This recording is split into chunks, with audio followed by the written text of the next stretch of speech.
O psiquiatra olhou fixamente para Roberto e fez uma pergunta que nenhuma receita médica tinha conseguido responder em 5 longos anos. Quem é essa mulher que trabalha aqui em sua casa, Roberto?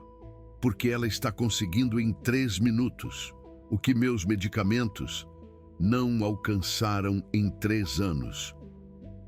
Roberto Albuquerque não soube o que responder.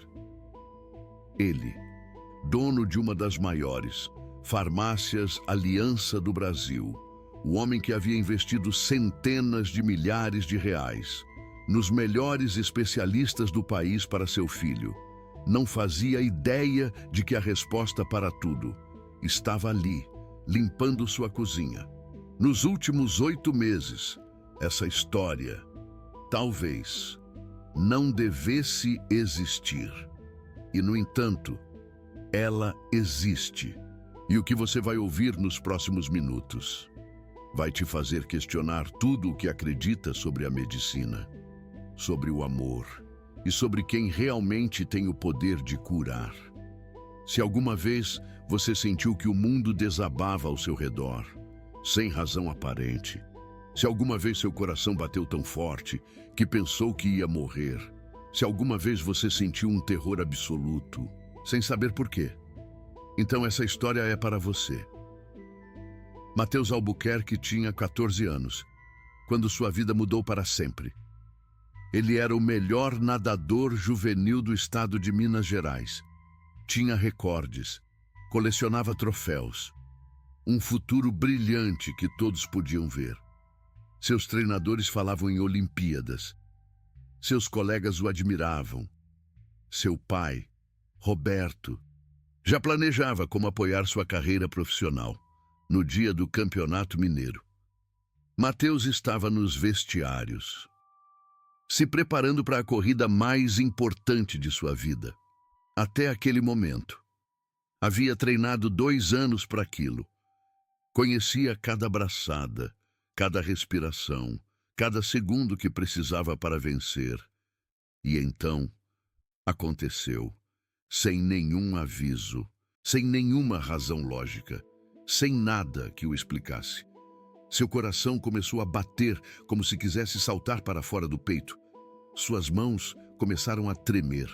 O ar desapareceu. As paredes se fecharam. O chão se moveu. E uma certeza absoluta invadiu cada célula do seu corpo. Eu vou morrer. Essas 3 palavras se repetiram em sua mente. Durante os seguintes 23 minutos, 23 minutos, que se sentiram como 23 horas, 23 minutos, que mudaram tudo. Quando os paramédicos chegaram, Mateus estava em posição fetal, no chão dos vestiários. Não havia nadado, não havia competido, não havia ganhado nada, exceto seu primeiro diagnóstico oficial. Transtorno de pânico severo. Mas isso foi apenas o começo. Nos 5 anos seguintes, Mateus teve mais de 600 ataques de pânico, 600 momentos de terror absoluto, 600 vezes em que seu corpo lhe disse que ia morrer, quando não havia nenhum perigo real. Deixou de nadar, deixou de sair, deixou de viver. Roberto fez o que qualquer pai desesperado e com recursos ilimitados faria. Contratou os melhores.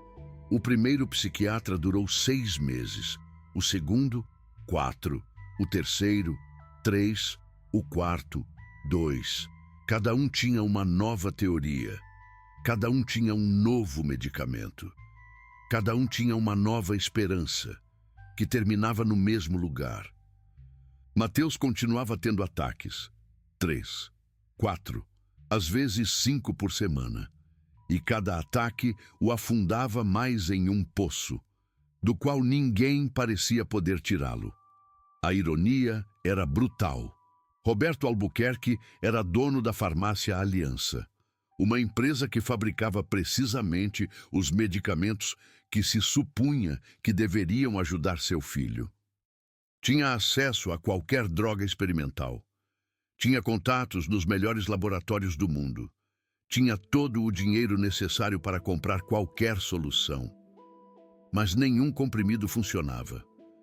Nenhuma fórmula química podia tocar o que Mateus sentia. E enquanto isso, Roberto trabalhava 14 horas por dia. Porque era assim que ele sabia lidar com a dor. Trabalhando, produzindo, fugindo. Se esta história está tocando algo profundo em você, se você conhece alguém que sofre de ansiedade ou ataques de pânico, ou se você mesmo já sentiu esse terror inexplicável, deixe seu like agora. Não porque eu estou pedindo, mas porque este tema precisa deixar de ser um tabu. E cada like é um passo nessa direção. 8 meses antes de o Dr. Oliveira fazer aquela pergunta que mudou tudo, uma mulher de 47 anos chegou à casa dos Albuquerque, procurando trabalho. Seu nome era Esperança. Não tinha um currículo impressionante. Não tinha referências de casas importantes. O que tinha era uma necessidade urgente de trabalho e um olhar que a governanta da vez descreveu como profundamente triste, mas inexplicavelmente caloroso. A contrataram como empregada doméstica. Nada mais. Limpar, organizar, manter o casarão de 800 metros quadrados em condições impecáveis. Esse era o seu trabalho. Esse era o seu único trabalho. Durante as primeiras semanas, Esperança fez exatamente isso. Chegava às 7 da manhã, limpava, organizava, saía às 4 da tarde, sem drama, sem problemas, sem nada fora do comum. Mas Esperança notava coisas. Notava que havia um quarto no segundo andar, que sempre tinha a porta fechada. Notava que, às vezes, daquele quarto, saíam sons, respirações agitadas, soluços abafados. E sempre, alguém corria para lá. Quando esses sons começavam, notava que o Sr. Albuquerque quase nunca estava, que a Sra. Albuquerque tinha olheiras permanentes, que os outros empregados falavam em sussurros sobre o filho que ninguém via, o filho que estava doente de algo que ninguém conseguia explicar direito. Um dia, enquanto limpava o corredor do segundo andar, a porta do quarto fechado se abriu e Esperança viu Mateus pela primeira vez. Tinha 19 anos, mas parecia ter 40.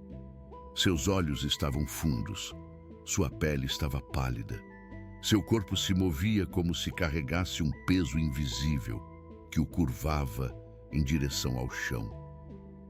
Mas o que mais a impactou não foi como ele se parecia, foi como ele a olhou, com medo, com vergonha, com um pedido de desculpas silencioso, por existir. Esperança conhecia aquele olhar, conhecia bem demais, porque 22 anos atrás, seu próprio filho, Davi, a havia olhado exatamente igual.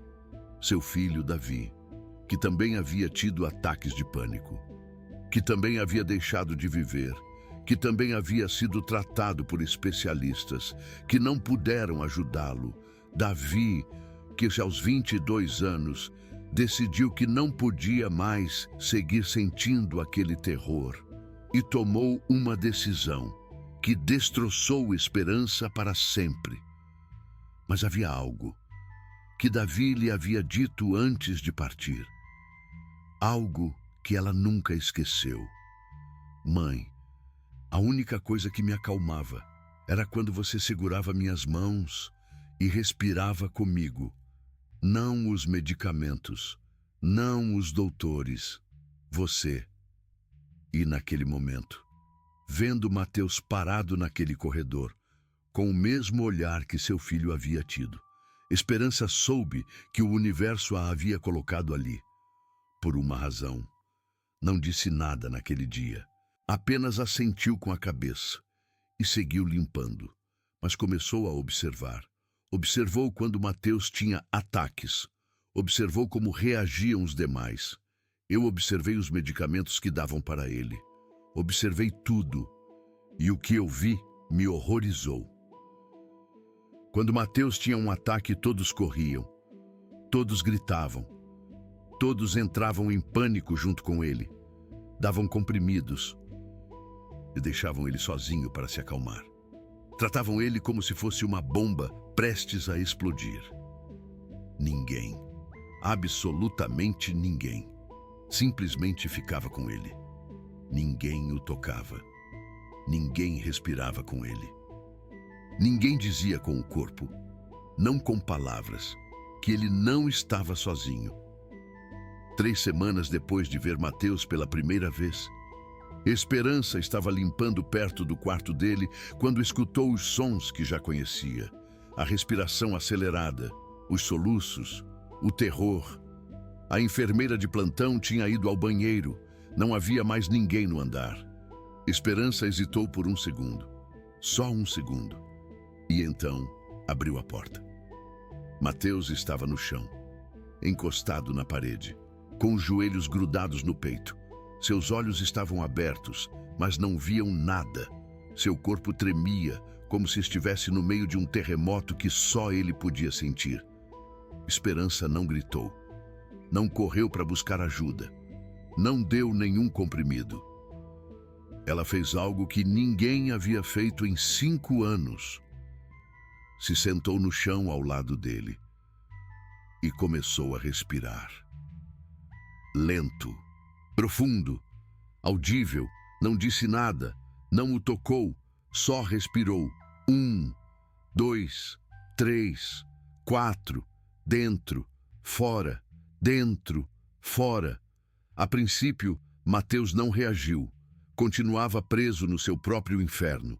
Mas depois de 1 minuto algo mudou. Seus olhos se moveram em direção a ela. Só um pouco, mas se moveram. E Esperança fez algo mais.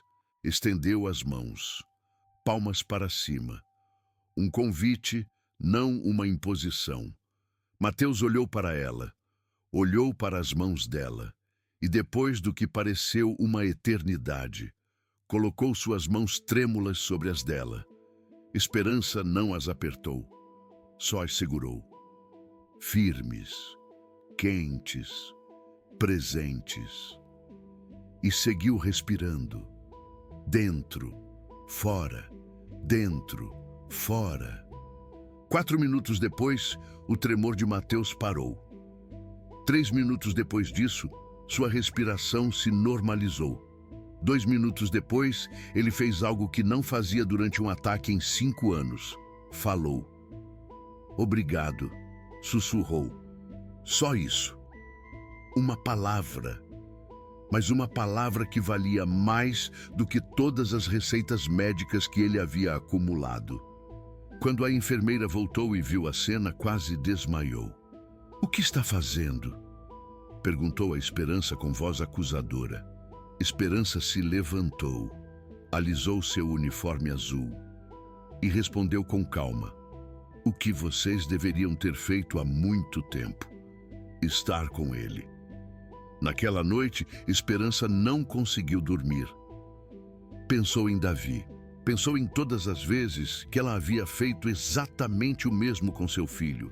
Pensou em como, depois que ele se foi, havia jurado que, se alguma vez tivesse a oportunidade de ajudar alguém mais, o faria. E agora ela tinha essa oportunidade. No dia seguinte, chegou uma hora mais cedo ao trabalho. Trouxe algo na sua bolsa. Um caderno novo e uma bolinha de gude azul que havia sido de Davi. Começou a tomar notas. Cada vez que Mateus tinha um ataque, anotava a hora, a duração, o que havia acontecido antes, o que parecia tê-lo desencadeado. Ninguém pediu que ela fizesse isso. Ninguém sabia que ela fazia. Era o seu segredo, sua missão silenciosa. E cada vez que podia, quando não havia ninguém por perto, se aproximava de Mateus durante seus momentos de crise.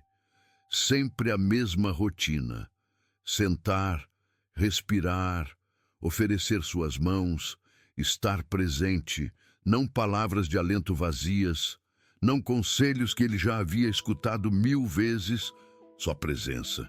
E algo começou a mudar. Os ataques de Mateus não desapareceram, mas começaram a ser mais curtos. 10 minutos em vez de 20, 7 em vez de 10, 5 em vez de 7. E algo mais mudou. Mateus começou a procurá-la. A princípio, só com o olhar. Quando sentia que um ataque estava vindo, seus olhos buscavam esperança em qualquer cômodo onde ela estivesse. Depois, com passos. Caminhava até onde ela estava limpando. Se sentava perto. Não dizia nada.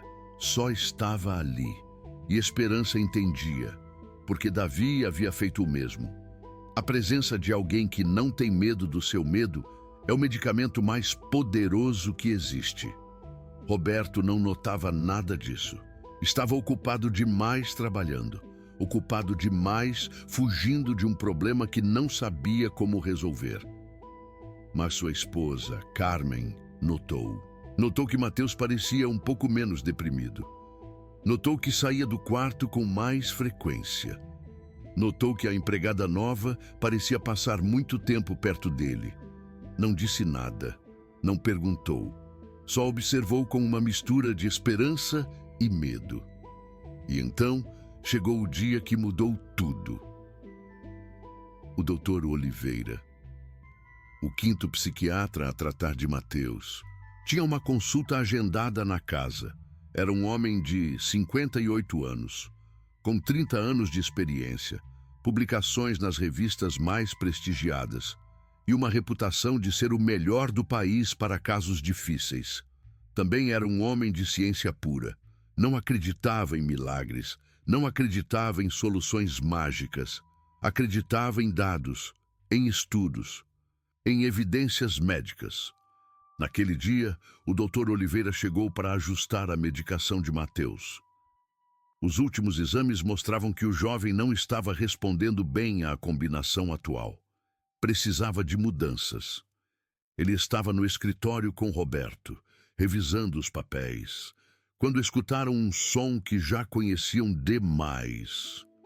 A respiração acelerada, o início de outro ataque. Roberto se levantou de golpe. É Mateus. Vou chamar a enfermeira. Mas o Dr. Oliveira o deteve. Espere. Quero ver como ele lida com isso sem intervenção imediata. Às vezes, observar nos dá mais informação do que qualquer exame. Subiram as escadas. O som vinha do corredor do 2º andar. E o que viram congelou o Dr. Oliveira no lugar.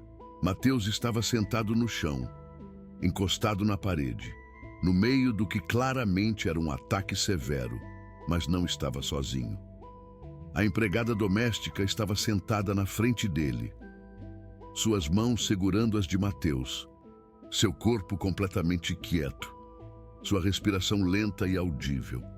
Não dizia nada, só respirava, só estava ali. E Mateus a olhava, com olhos que seguiam assustados, mas que tinham algo mais.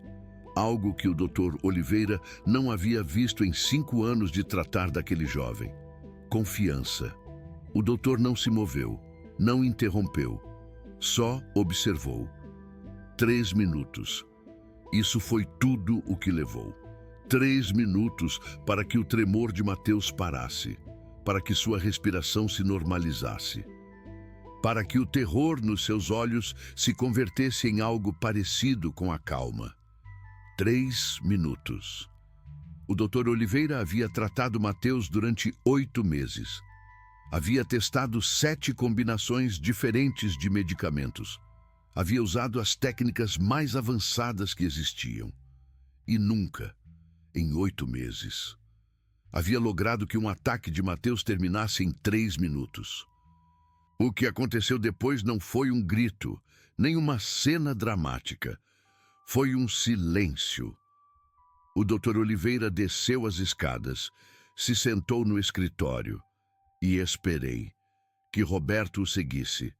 Quando o milionário chegou, ainda confuso com o que tinha visto, O psiquiatra fez a pergunta que iniciou tudo isso. Quem é essa mulher que trabalha na sua casa? Porque ela está fazendo em 3 minutos o que meus medicamentos não conseguiram em 3 anos. Roberto não soube o que responder. Sua mente ainda estava processando o que acabara de ver. Seu filho, o mesmo que entrava em espirais de terror que duravam 20, 30 minutos. Havia se acalmado em menos tempo do que leva para preparar um café. E havia feito isso com a ajuda da mulher que limpava sua casa. É esperança, disse finalmente. É a nossa empregada doméstica. Está conosco há 8 meses. O Dr. Oliveira assentiu lentamente. Sua mente científica já estava formulando perguntas que não tinham respostas.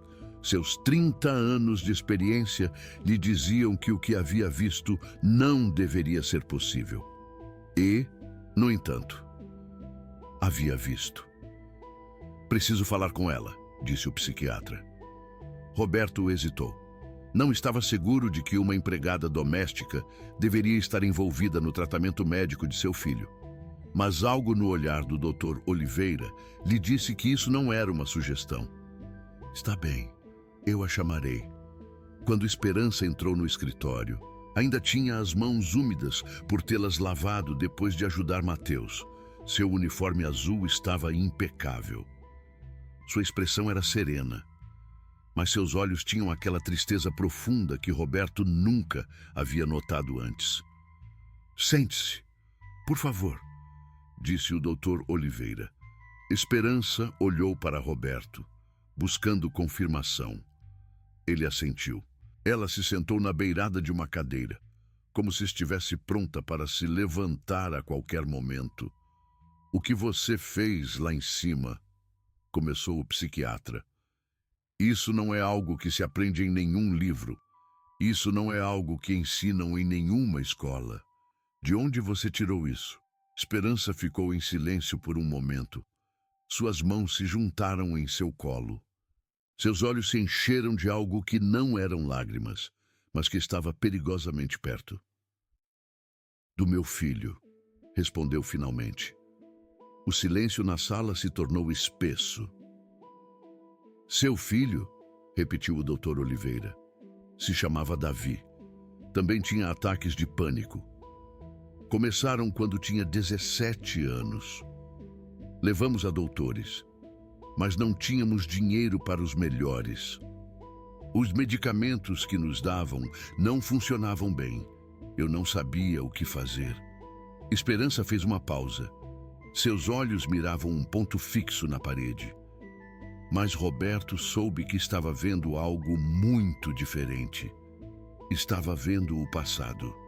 Um dia, durante um ataque muito forte, fiz a única coisa que me ocorreu. Me sentei com ele, peguei em suas mãos e respirei. Só isso. Respirei para que ele pudesse seguir meu ritmo. E funcionou? Perguntou o Dr. Oliveira. Pela primeira vez. Esperança sorriu, mas era um sorriso quebrado. Funcionou. Era a única coisa que funcionava. Durante 5 anos. Cada vez que Davi tinha um ataque, eu fazia o mesmo. Sentar, respirar, estar ali, não falar, não tentar arrumar, só estar. Roberto sentia que estava ouvindo algo privado, algo sagrado, algo que não lhe correspondia ouvir, mas não conseguia desviar a atenção. O que aconteceu com seu filho? Perguntou o psiquiatra com voz suave. Esperança baixou o olhar. Eu trabalhava à noite em uma fábrica. Não podia estar com ele o tempo todo. E um dia, quando eu não estava, teve um ataque muito forte. E não havia ninguém que fizesse o que eu fazia. Ninguém que se sentasse. Ninguém que respirasse com ele. Ninguém que estivesse. As palavras ficaram suspensas no ar. Davi tinha 22 anos. Decidiu que não podia mais sentir esse terror. E se foi? Se foi, repetiu Roberto. sem entender completamente. Morreu, Sr. Albuquerque. Meu filho morreu porque ninguém esteve com ele quando mais precisava. E eu não pude evitar porque estava trabalhando para pagar os medicamentos que não funcionavam. O Dr. Oliveira fechou os olhos por um momento. Havia visto muita dor em sua carreira.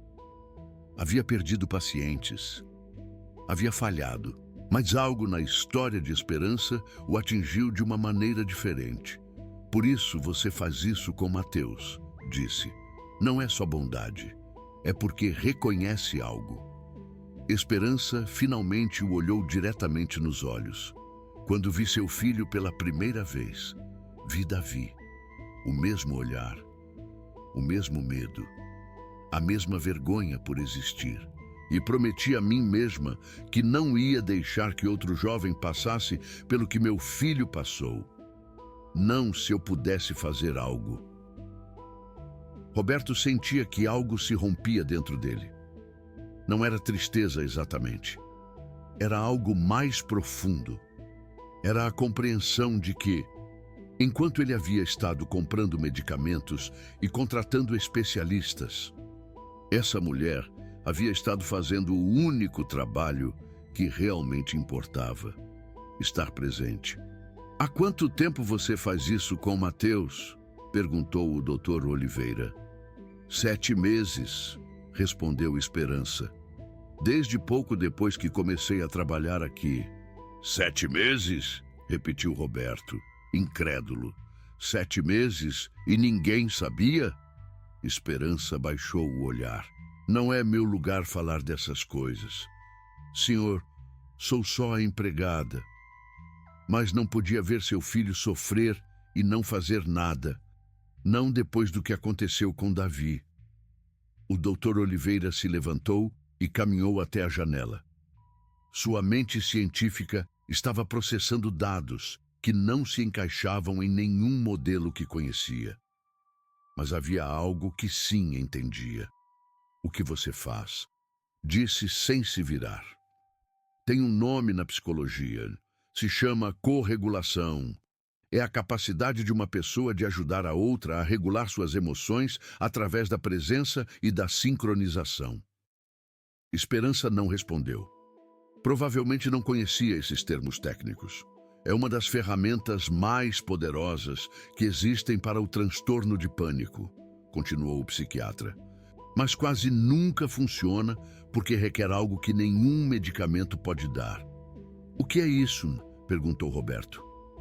Presença total, sem medo, sem julgamento, sem necessidade de arrumar nada. Só estar. E isso, Sr. Albuquerque, é exatamente o que sua empregada tem feito com seu filho durante 7 meses, sem que ninguém pedisse. Sem que ninguém pagasse extra, sem que ninguém sequer soubesse. Roberto se afundou em sua cadeira. O peso do que estava ouvindo era demais. Por que não disse nada? Perguntou a Esperança. Por que não nos contou? Ela o olhou com surpresa, como se a pergunta não tivesse sentido. Porque ninguém me perguntou. E porque vocês têm doutores, têm dinheiro, tem tudo. Eu sou só uma mulher que limpa casas. Quem me ia escutar? Se você que está escutando isso já sentiu alguma vez que não importa, que sua voz não conta, que o que você faz não vale nada, escute bem. Às vezes as pessoas que mais mudam vidas são exatamente as que o mundo considera invisíveis. Se você conhece alguém assim, mande este vídeo agora, porque precisam saber que sua presença importa mais do que imaginam. O Dr. Oliveira regressou à sua cadeira. Olhou para as suas notas, olhou para a Esperança. Roberto olhou para Eduardo. Serei muito honesto com vocês, disse ele. Em 30 anos de prática, tratei milhares de pacientes com transtorno de pânico. Publiquei estudos, desenvolvi protocolos, prescrevi cada medicamento que existe. Fez uma pausa. E nunca, em toda a minha carreira, Vi alguém fazer o que esta mulher faz, o que ela tem. Não se pode receitar, não se pode comprar, não se pode aprender em uma universidade. É algo que vem de um lugar muito profundo, e seu filho precisa disso, mais do que qualquer pílula que eu possa dar. Eduardo sentia que o mundo girava ao contrário. Ele, que havia dedicado sua vida à indústria farmacêutica. Ele, que acreditava que tudo tinha uma solução química. Ele, que havia gasto centenas de milhares nos melhores tratamentos. E a resposta: havia estado limpando sua cozinha. "O que sugere, doutor?" perguntou finalmente. O doutor Oliveira olhou para a Esperança. "Sugiro que esta mulher deixe de ser só sua empregada doméstica. Sugiro que seja oficialmente parte da equipe de cuidado de Mateus. Não para substituir o tratamento médico, para complementá-lo, com algo que nenhum medicamento pode dar." Esperança negou com a cabeça. "Eu não sou enfermeira, não tenho estudos, não sei nada de medicina." "Não precisa saber de medicina", respondeu o psiquiatra. "Precisa saber de presença. E isso, senhora, sabe melhor do que qualquer profissional que eu conheci na minha vida." Eduardo se levantou. "Esperança", disse, pela primeira vez usando seu nome diretamente. "Quanto lhe pagamos por mês?" R$ 8.000, senhor. "A partir de hoje, ganha 20.000. E seu trabalho não é mais limpar esta casa. Seu trabalho é estar com meu filho." Esperança o olhou, sem poder acreditar no que ouvia. "Mas, senhor, eu não. Meu filho quase se foi. Como o seu", interrompeu Eduardo. "Não porque queria, mas porque não havia ninguém que fizesse o que você faz. Você lhe deu em 7 meses, o que eu não pude dar em 5 anos. E isso não tem preço." As lágrimas que Esperança havia contido durante toda a conversa finalmente começaram a cair. "Não quero dinheiro", disse. "Só quero que Mateus esteja bem. Porque se ele estiver bem, então Davi não morreu em vão. Então tudo o que aprendi cuidando dele serviu para alguma coisa." O doutor Oliveira se aproximou dela. "Senhora Esperança, o que você tem é um dom nascido da dor mais grande que uma mãe pode sentir. E esse dom está salvando um jovem que estava perdido. Aceite o reconhecimento, não por você, por Davi, porque isso é exatamente o que ele teria querido." Esperança olhou para o psiquiatra, olhou para Eduardo e finalmente assentiu. "Farei isso", disse, "mas com uma condição." "Qual?" "Que ninguém diga a Mateus que estou aqui por ele. Que continue pensando que sou a empregada que limpa. Porque no momento em que ele souber que estou aqui como sua cuidadora, vai sentir que é um peso. E esse sentimento é exatamente o que desencadeia seus ataques." O doutor Oliveira sorriu pela primeira vez desde que havia chegado. "Senhora, acaba de mostrar mais compreensão da psicologia do pânico do que muitos dos meus colegas com doutorado. Trato feito." E assim, começou uma nova etapa. Esperança continuou chegando às 7 da manhã. Continuou usando seu uniforme azul. Continuou limpando, arrumando, mantendo a casa. Mas agora, seu verdadeiro trabalho era outro. Levava um caderno onde anotava tudo. Cada ataque de Mateus. A hora, a duração, o que havia acontecido antes, o que parecia funcionar, o que não. Trouxe mais coisas de sua casa. Uma bolinha de gude azul, que havia sido de Davi. Um gravador de voz. Um livro de técnicas de respiração, que havia encontrado em uma biblioteca pública anos atrás. E o mais importante, Trouxe sua presença, todos os dias, sem importar o quê. Esperança passava pelo menos 2 horas perto de Mateus, não sempre falando, às vezes, só estando na mesma sala, lendo, limpando, existindo, porque havia aprendido com Davi que as pessoas com pânico precisam saber que alguém está ali, não quando tem um ataque. Sempre, o tempo todo. Precisam dessa certeza, como precisam do ar. E Mateus começou a mudar, não da noite para o dia, não como um milagre instantâneo, mas mudou. Seus ataques baixaram de 4 por semana para 3, depois para 2, depois, algumas semanas, só 1.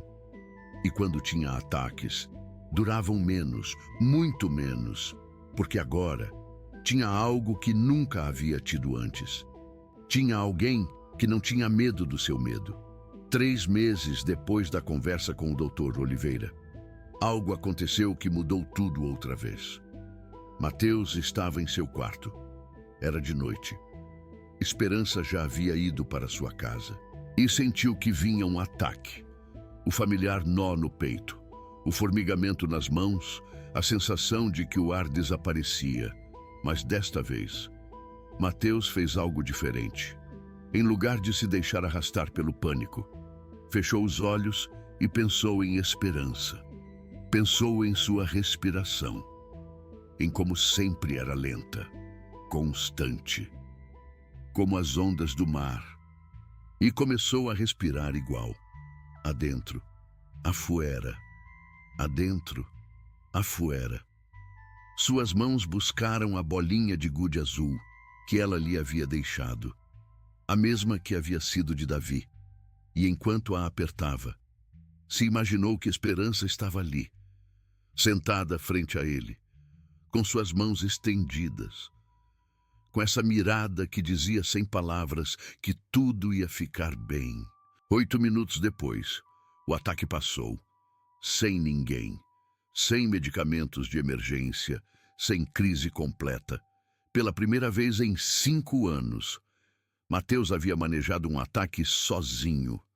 Quando Esperança chegou no dia seguinte, ele a estava esperando na cozinha. Aconteceu algo ontem à noite, lhe disse.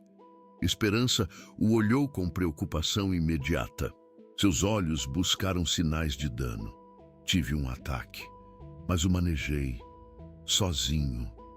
Pensei em você, respirei como você me ensinou, e passou.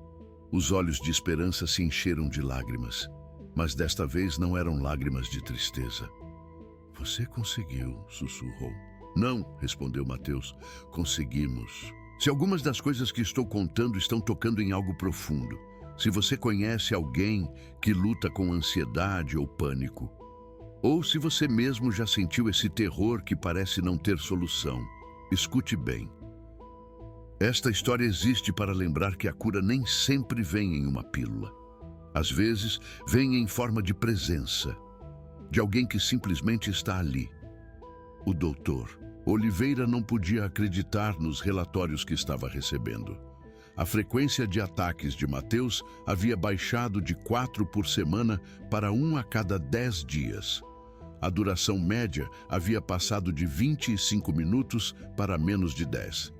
E pela primeira vez em 5 anos, o jovem estava mostrando sinais de querer se reintegrar à vida. Havia começado a sair de seu quarto por vontade própria. Havia pedido para ver um velho amigo. Havia mencionado, muito tenuemente, a possibilidade de voltar a nadar.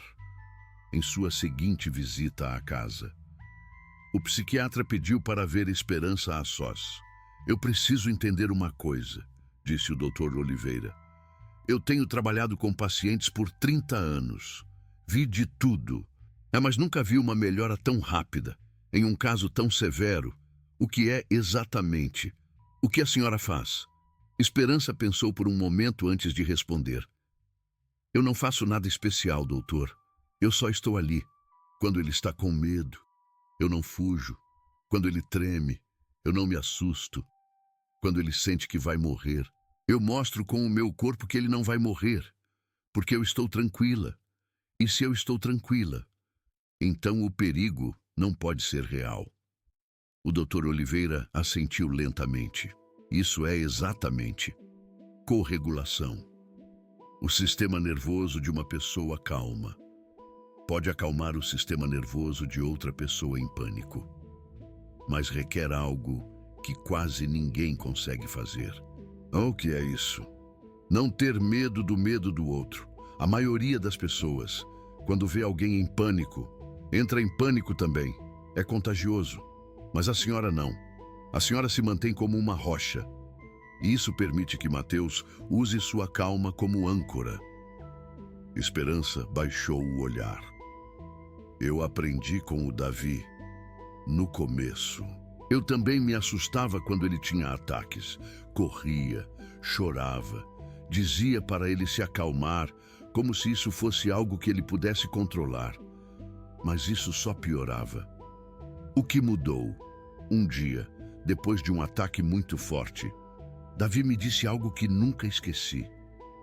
Ele me disse: mãe, quando você se assusta, eu me assusto mais. Porque se você, que é minha mãe, está com medo, então o perigo deve ser real. Esperança fez uma pausa. Seus olhos miravam o passado. Naquele dia, decidi que nunca mais ia mostrar medo para ele. Não importava o que acontecesse. Não importava o quão aterrorizada eu estivesse por dentro. Por fora, eu ia ser a rocha dele, o lugar seguro dele. E funcionou? Funcionou. Durante 5 anos, cada vez que eu fazia isso, funcionava. O problema foi que eu não podia estar com ele o tempo todo. Eu tinha que trabalhar. Eu tinha que pagar as contas. E no dia que eu não estive, sua voz se quebrou. O Dr. Oliveira deu um momento para ela. Dona Esperança, o que a senhora descobriu por instinto é algo que a ciência está apenas começando a entender. O poder da presença humana para regular o sistema nervoso. A senhora não tem título, mas tem algo mais valioso. Tem experiência transformada em sabedoria. Esperança o olhou. Então, por que os doutores não ensinam isso para as pessoas? Porque tudo é pílulas e mais pílulas. O psiquiatra suspirou. Porque as pílulas podem ser vendidas. Porque as pílulas são mais fáceis de medir. Porque o sistema médico não sabe como receitar presença. Não há código de faturamento para estar com alguém sem medo. É injusto, é a realidade. Mas casos como o da senhora e do Mateus estão mudando isso. Pouco a pouco. Há estudos agora, investigações. Gente que está começando a entender que o cérebro humano não foi desenhado para se curar sozinho. Foi desenhado para se curar em conexão. Esperança assentiu. Meu filho me ensinou isso, com a vida dele e com a morte dele. 4 meses depois, Roberto chegou em casa mais cedo, não porque algo ruim tivesse acontecido, mas porque algo bom estava acontecendo. O Mateus tinha mandado uma mensagem que Roberto leu 3 vezes para se certificar de que era real. Pai, eu vou à piscina do clube, só para ver, não para nadar ainda. Mas eu quero ver. Roberto quase bateu o carro de emoção. Seu filho não pisava em uma piscina há 5 anos. Não havia sequer querido ver a água. Cada vez que alguém mencionava natação, seus olhos se apagavam e ele se trancava no quarto. E agora, ele queria ir ver. Quando chegou em casa, encontrou Mateus na entrada, vestido com roupa normal, não pijama, roupa normal. E ao lado dele, Esperança, com seu uniforme azul, com sua bolsa onde carregava o caderno, a bolinha de borracha E todo o resto? Eu posso ir? Perguntou Esperança, olhando para Roberto. Roberto quase riu da pergunta. Claro que pode ir. A senhora vai aonde o meu filho for. O clube ficava a 15 minutos da casa. Durante todo o caminho, Esperança ia no banco de trás, junto com Mateus. Eles não falavam, só estava ali. Sua presença era suficiente. Quando chegaram, e Mateus viu a piscina, parou. Roberto conteve a respiração. Esperança não se moveu. A água brilhava sob o sol, cheirava a cloro. O som das braçadas de outros nadadores enchia o ar. Mateus fechou os olhos. E Roberto viu algo que o destruiu e o reconstruiu ao mesmo tempo. Viu seu filho respirar. Lento, profundo, exatamente como Esperança havia ensinado. Viu suas mãos buscarem a bolinha de borracha no bolso. Viu seu corpo, que tremia levemente, mas não colapsava. E viu Esperança, a 3 passos de distância, respirando no mesmo ritmo, como um espelho, como uma âncora, como um farol na tempestade. 2 minutos se passaram, 3, 4, e então, Mateus abriu os olhos. Eu não vou nadar hoje, disse ele, mas eu vou voltar, e algum dia eu vou entrar na água. Roberto não conseguiu se conter. Abraçou seu filho como não o abraçava há anos, como se quisesse recuperar todo o tempo perdido, naquele só momento. Obrigado, sussurrou Roberto para Mateus. Mas Mateus negou com a cabeça. Não me agradeçam, pai. Agradeça a ela. E apontou para a Esperança, a mulher que limpava sua casa, a mulher que ganhava um salário mínimo, a mulher que havia perdido seu próprio filho e havia convertido essa dor em um dom. A mulher que havia feito o que centenas de milhares de reais em tratamentos não puderam fazer. Roberto se aproximou de Esperança e, pela primeira vez, o milionário que havia construído um império farmacêutico se ajoelhou diante de uma empregada doméstica. Eu não sei como pagar o que a senhora fez, disse com a voz embargada. Esperança o olhou com ternura. Já me pagou, seu Roberto. Me pagou deixando-me estar com seu filho. Me pagou dando-me a oportunidade de fazer o que não pude fazer com o Davi. Mas eu quero fazer mais. Quero que a senhora nunca mais tenha que se preocupar com dinheiro. Quero que tenha uma casa. Quero que... Esperança o deteve, levantando uma mão. Seu Roberto, a única coisa que eu quero é continuar vindo aqui todos os dias. Continuar vendo Mateus melhorar. Continuar sabendo que o que aprendi com meu filho está servindo para alguma coisa. Fez uma pausa.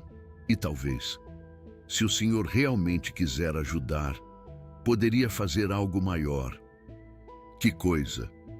Treinar outras pessoas, ensinar a elas o que eu sei, para que outros jovens como Mateus não tenham que esperar que apareça alguém como eu. Por acaso, Roberto ficou em silêncio. Sua mente de empresário já estava processando a ideia. Um programa, um protocolo, algo que pudesse escalar, algo que pudesse ajudar milhares de pessoas. E o irônico era que viria da mesma empresa que fabricava os medicamentos que não haviam funcionado. Eu vou fazer, disse finalmente. Eu prometo. Esperança sorriu. Então, Davi não morreu em vão. 1 ano depois daquele dia na piscina, muitas coisas haviam mudado. Mateus havia voltado a nadar, não competitivamente.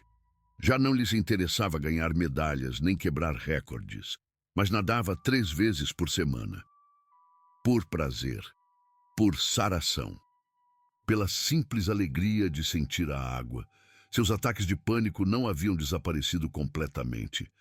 Ainda tinha um a cada 3 ou 4 semanas, mas agora sabia manejá-los. Sabia que não ia morrer. Sabia que passariam. E isso, mais que qualquer medicamento, lhe havia devolvido a vida.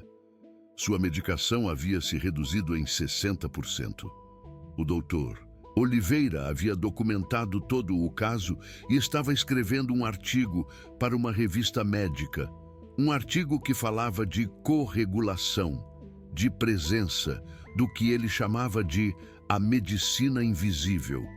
Roberto havia cumprido sua promessa.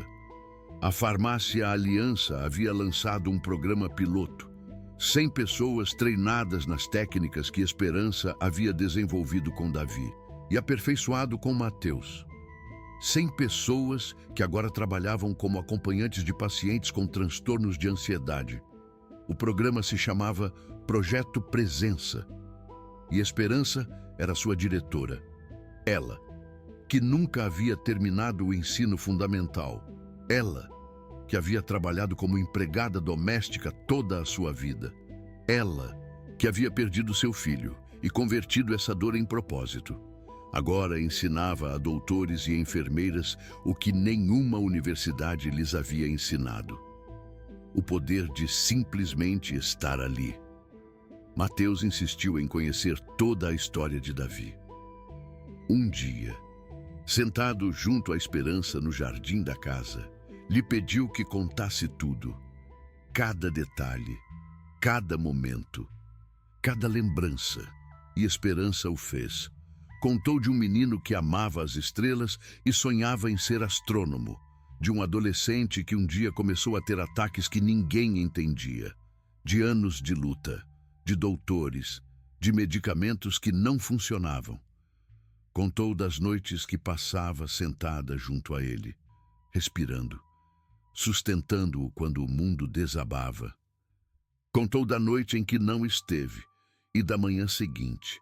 Mateus chorou, não por ele, por Davi, por esse jovem que nunca conheceu, mas que de alguma forma havia salvado sua vida, desde o além. Sinto muito, disse finalmente. Por que sente muito? Perguntou Esperança, por ter sobrevivido quando ele não pôde. Esperança lhe tomou as mãos, exatamente como fazia durante os ataques, mas desta vez não era para acalmá-lo. Era para conectar. Mateus, escute-me bem. Davi não morreu para que você sentisse culpa. Davi morreu porque eu não pude estar com ele quando mais me precisava. Mas sua morte me ensinou algo que agora está salvando vidas. Sua vida e as vidas de todas as pessoas que o Projeto Presença vai ajudar. Fez uma pausa. Sua sobrevivência não é uma traição a Davi. É seu legado. Cada dia que você vive bem, cada ataque que maneja, cada momento que está presente para si mesmo. Isso é Davi vivendo através de você. Mateus a olhou. Como você consegue não me odiar? Eu tenho tudo o que ele não teve. Dinheiro, acesso aos melhores doutores e o mais importante, tenho você. Esperança sorriu. Não te odeio porque odiar você seria odiar a única coisa boa que saiu de perder meu filho. Você é a prova de que seu sofrimento serviu para algo. Você é a razão pela qual me levanto cada manhã. Mateus não disse nada, só a abraçou. E nesse abraço, duas histórias se juntaram. A do filho que se foi e a do filho que ficou, a da dor que destrói e a da dor que sara, a da morte e a da vida. Se você chegou até aqui, se esta história te tocou em algo profundo, preciso te pedir algo. Não é um like, não é uma inscrição, é algo mais importante. Pense em alguém em sua vida que esteja lutando com algo que parece não ter solução. Alguém com ansiedade, com depressão, com medo. alguém que se sente sozinho em sua batalha. E seja a esperança dessa pessoa. Não precisa ser doutor, não precisa ter todas as respostas. Só precisa estar ali, respirar com ela, não fugir de sua dor, ser sua rocha. Porque às vezes, a cura mais poderosa não vem em uma pastilha, vem em forma de presença. O Dr. Oliveira incluiu uma nota especial ao final de seu artigo. A nota dizia o seguinte: em 30 anos de prática psiquiátrica, vi o poder dos medicamentos. Vi como podem estabilizar, como podem acalmar, como podem devolver funcionalidade a pessoas que a haviam perdido. E não nego sua importância, mas também vi suas limitações. E no caso de Matheus Albuquerque, vi algo que a ciência ainda está começando a entender. Vi como a presença de uma mulher sem título, sem formação, sem nenhum conhecimento técnico, logrou o que anos de tratamento farmacológico não puderam. Não escrevo isto para desacreditar a medicina. Escrevo isto para expandi-la, para recordar a meus colegas que o ser humano não é só um cérebro que precisa de química correta. É um ser social que precisa de conexão. E às vezes, a melhor medicina é simplesmente alguém que não tem medo do nosso medo. 3 anos depois, Matheus fez algo que ninguém havia pensado que seria possível. Nadou em uma competição, não a nível estadual, não buscando recordes, só uma competição local do clube. Nada importante no grande esquema das coisas. Mas para ele, era tudo quando chegou à piscina naquele dia. Seu coração batia rápido, suas mãos suavam. O fantasma do ataque de 8 anos atrás estava ali, sussurrando que ia acontecer de novo. Mas também estava a esperança. Sentada nas arquibancadas, com seu caderno no colo, com a bolinha de goma azul que agora Matheus havia devolvido, porque já não precisava dela. E quando Matheus parou no bloco de saída, olhou para ela. Esperança não fez nenhum sinal, não disse nada, só respirou. Lento, profundo, visível. E Matheus respirou com ela. Dentro, fora, dentro, ou fora. O disparo soou. Matheus se lançou à água e nadou. Não ganhou. Terminou em 4º de 6. Um resultado medíocre para o que havia sido o melhor nadador juvenil do estado. Mas quando saiu da água, tinha um sorriso que não tinha há 8 anos. Porque não havia ganho uma corrida. Havia ganho algo muito maior. Havia ganho a batalha contra seu próprio medo. Roberto estava nas arquibancadas, chorando como não chorava desde que era menino. Carmen estava ao seu lado, agarrada a seu braço, sem poder acreditar no que via. E Esperança estava ali, quieta, serena, com lágrimas silenciosas caindo por suas bochechas.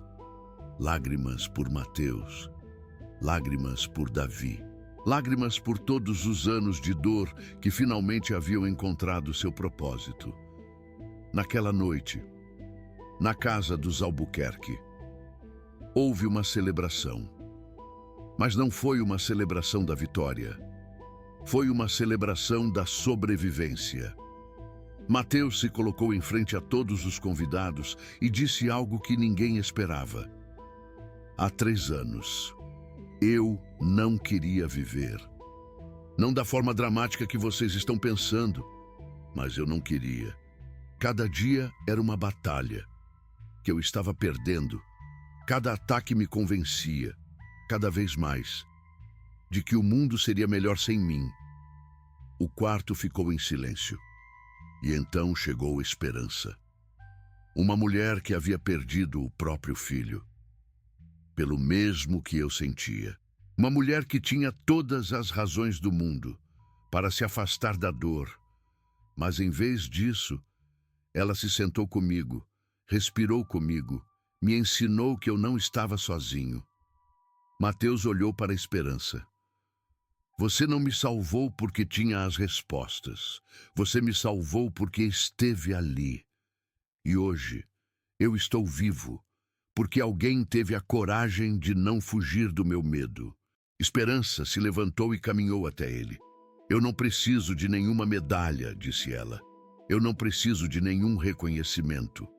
Eu só precisava saber que Davi não morreu em vão. E cada vez que eu te vejo viver, eu sei com todo o meu coração. Mateus a abraçou. E naquele abraço estavam duas mães. A que o havia trazido ao mundo e a que lhe havia ensinado a querer ficar nele. Essa história não deveria existir. Um filho que se foi, um filho que ficou, uma mãe que perdeu tudo e encontrou um novo propósito, um pai que tinha tudo e descobriu que lhe faltava a única coisa importante. Um psiquiatra que admitiu que seus medicamentos não eram suficientes. Uma empresa farmacêutica que começou a receitar presença. Um jovem que voltou a nadar, depois de pensar que nunca mais poderia. E uma empregada doméstica que mudou tudo. Se você acha que milagres não existem, você não conheceu uma esperança. Se você acha que o dinheiro compra tudo, você não viu um milionário se ajoelhar diante de uma mulher que ganha R$ 2.000 por mês. Se você acha que os doutores têm todas as respostas, você não ouviu um psiquiatra admitir que uma faxineira sabe mais que ele. E se você acha que está sozinho na sua batalha, você precisa saber de uma coisa. Em algum lugar, há uma esperança esperando por você. Talvez seja uma pessoa que você já conhece. Talvez seja alguém que você ainda não encontrou. Talvez seja você mesmo. Para outra pessoa. Mas existe. A presença que você precisa existe. Você só tem que deixá-la entrar. Onde estão agora? Mateus tem 23 anos. Estuda psicologia na universidade. Quer se tornar um terapeuta especializado em transtornos de ansiedade.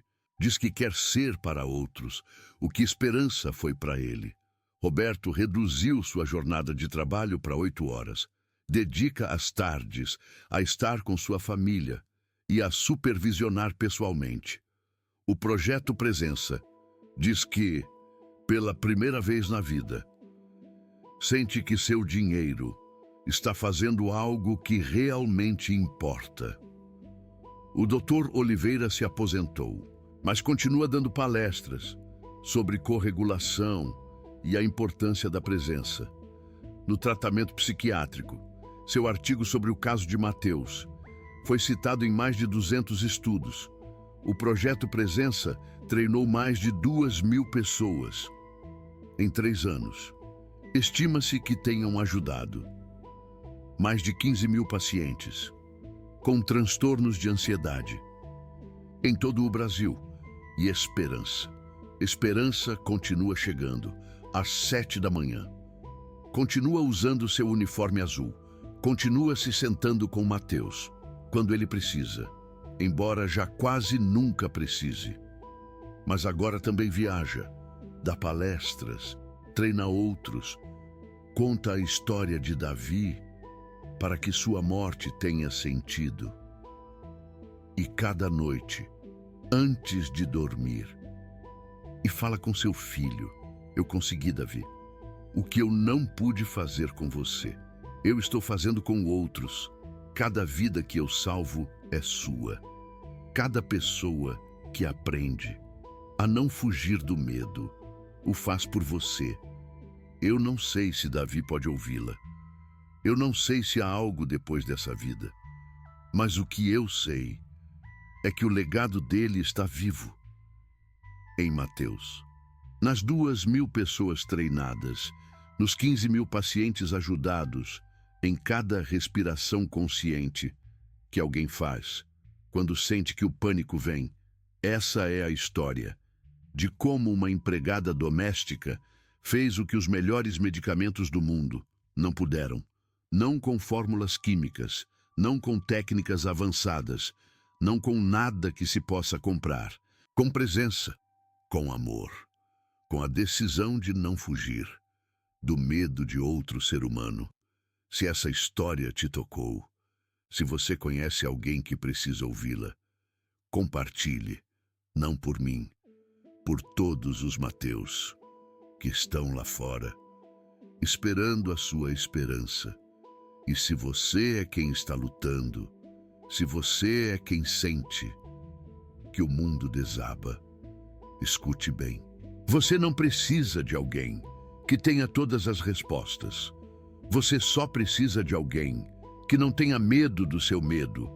Busque essa pessoa, ou se torne essa pessoa, para você mesmo, porque a cura mais poderosa que existe não vem em uma pastilha, vem em forma de presença, e essa presença pode ser sua.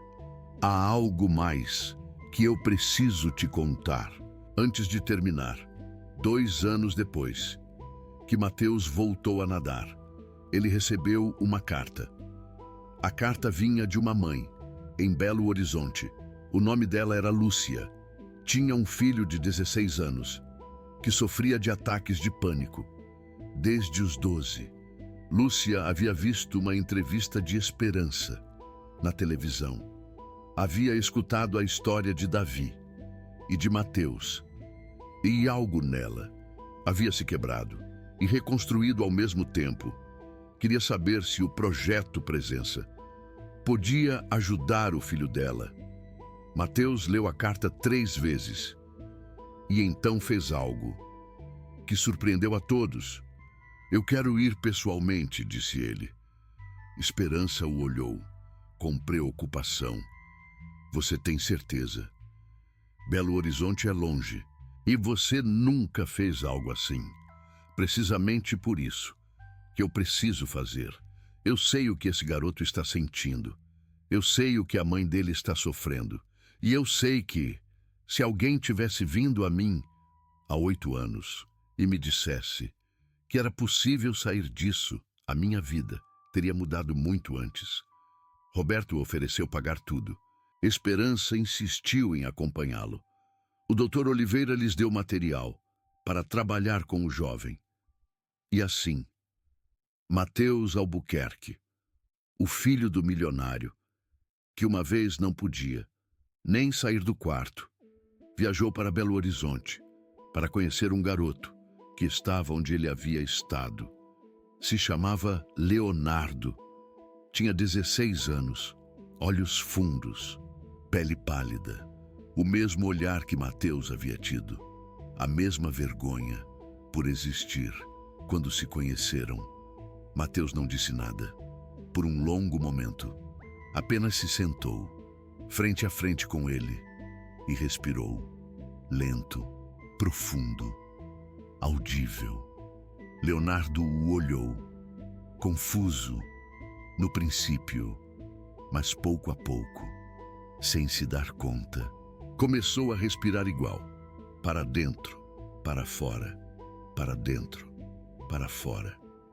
Depois de 5 minutos, Mateus finalmente falou. Eu sei o que você sente. Eu sei que você acha que ninguém pode entender. Eu sei que você pensa que vai morrer. Cada vez que vem um ataque, eu sei que te dá vergonha existir. Leonardo baixou o olhar, como você sabe. Porque eu era você. Há 8 anos, eu era exatamente você. E alguém me ensinou que eu não tinha que enfrentar isso sozinho. Alguém me ensinou a respirar. Alguém se sentou comigo quando todo mundo fugia. E esse alguém me salvou a vida. Quem? Uma faxineira que havia perdido o próprio filho pela mesma dor que nós sentíamos.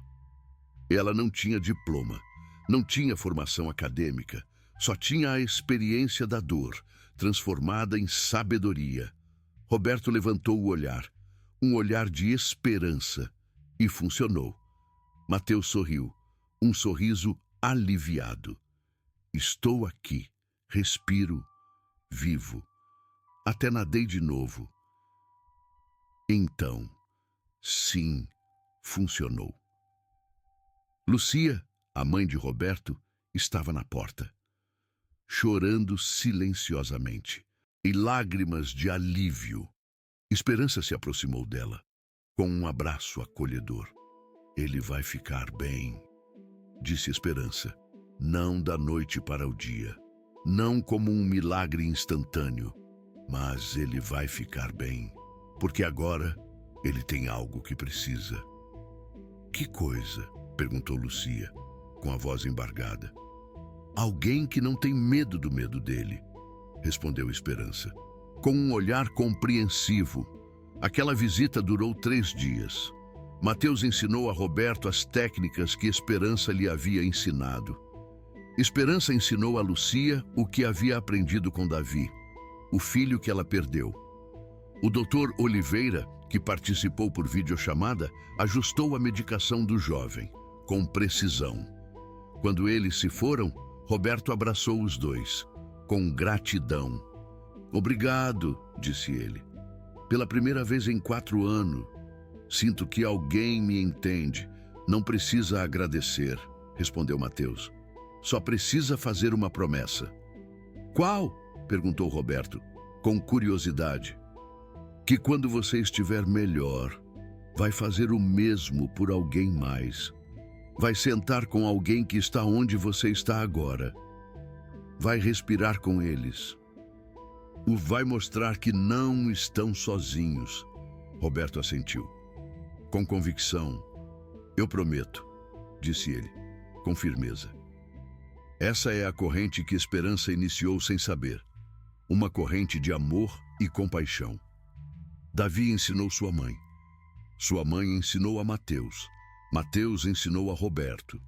E Roberto, 1 ano depois, viajou a Belo Horizonte para conhecer uma garota de 14 anos que sofria do mesmo mal. A corrente continua crescendo, sem parar. Não porque alguém tenha as respostas perfeitas. Não porque exista uma pílula mágica. Não porque os médicos tenham descoberto a cura definitiva. Mas porque as pessoas estão aprendendo a não fugir do medo dos outros. O doutor Oliveira incluiu isso na última edição do seu artigo científico, com destaque. Escreveu que a corregulação não é apenas uma técnica clínica, é uma forma de estar no mundo. É a decisão de permanecer presente quando tudo em nós quer fugir. É a coragem de amparar alguém no seu momento mais obscuro, sem tentar consertá-lo. E escreveu algo mais, algo profundo.